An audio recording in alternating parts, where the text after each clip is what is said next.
Hi, today I'm going to show you how to use iSpring Suite to record a screencast to train your learners or employees. Access your video studio by going to the iSpring Suite app and heading to the Screencast tab. From here you can choose to create a new recording or new project or open a project you've already created. I'm going to go ahead and select a new recording. Now I'm ready to record my screen. I can also choose all of my recording settings here. I have the option of recording just my screen, just my webcam, or both at the same time. I just want to record my screen today, so I'm going to switch back to screen. Down here, I can select from recording an area of my screen, my full screen, or a specific application. It's possible to choose a preset video size or set my own preferred size. Lastly, I'll select my microphone, or I can mute it if I prefer. There are a few extra settings down here. You can switch up the recording hotkeys as well as the option that locks new windows inside the recording area and display icon in the system tray.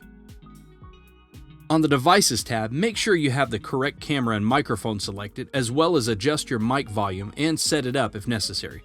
You also have some additional audio recording options like normalize clip volume while recording, turning on or off your record microphone sound, automatic noise removal, or record system audio. And if you want, you have even more customization options for your noise reduction settings. Here you can change the preset level of your noise reduction from high to medium to low. Or you can fine-tune the sensitivity, frequency smoothing, and noise reduction yourself. Okay, that's it for these settings. Now that I'm all set up, I'm ready to begin my recording. I'm going to stick with screen because I want to record my screen with a voiceover and I don't need video. You'll see the hotkey to press to stop recording when you're done. Here's how to start a free trial with iSpring Suite. Begin by heading to the website and clicking the Start Free Trial button, then type your email address. Okay, now that I'm done, I'll select F10 to stop the recording. When you finish recording, you'll be given an option to add annotations. This will add annotations to all captured keystrokes and mouse clicks. If you check this box, they'll be automatically displayed and can be edited further. They're really useful if you're teaching how to use a new software tool. If you want to change their design, just select the Customize Annotations option. Now you have the option to change the text, the font, the size. I want my font to be a little bigger, and the color.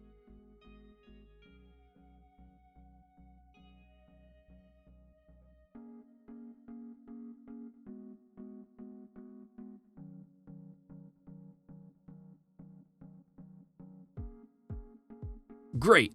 When you're done making changes, select Save. Now my editor is opened up with the new recording in the timeline and with all my clips and callouts. Up here is the toolbar. And this is the canvas that shows your video content, and down here is your timeline, which has all your clips and callouts. It's easy to edit your screen capture and voiceover before you save it. I can trim the audio and video or adjust where they are in the timeline. I can also record new audio if I want to do that separately by selecting the record mic from up top. It's also easy to change the speed of my clip. Maybe I moved through the tutorial just a little too quickly and want to slow it down. All I have to do is right-click on the clip and select Change Speed.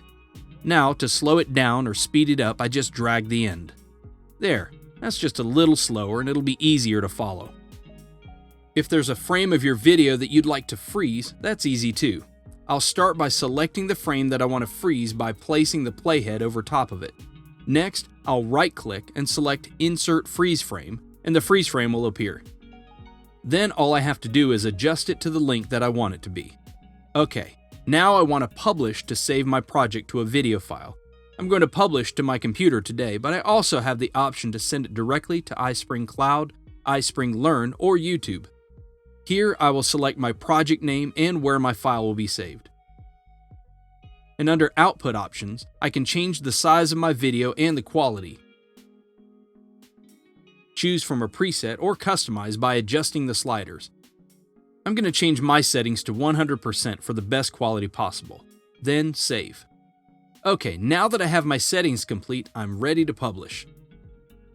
If I open the folder where my files are saved in, I'm able to watch the video from my desktop. And that's all you need to know to be able to make your training video using iSpring. By heading to the website and clicking the Start Free Trial.